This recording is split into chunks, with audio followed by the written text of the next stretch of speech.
Efendim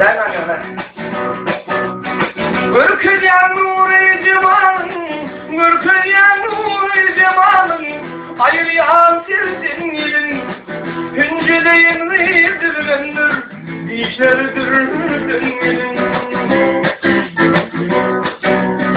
Kamasın fikir sıfatlı, sorayım dirdin gelin, hünceleyin vaydırgındır, işlerindir gelin.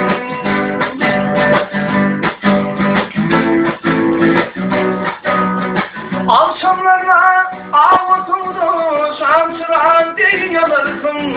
Aklınlarımı dört yan salıp ne acap sallanarsın.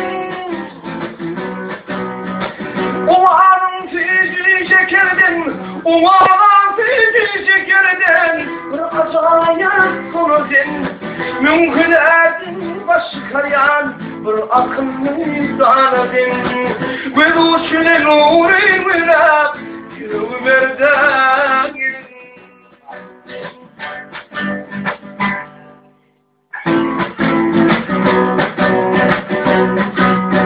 Dan tekerleri seyle şükyan anlarıydın tipiler. Giyim hovluymu yanlanır yan kerkilikte kerkiler. Ancamazın bağışılığının hükmü cana büküler. Aşık koca koy başına ömür açın dizdiler.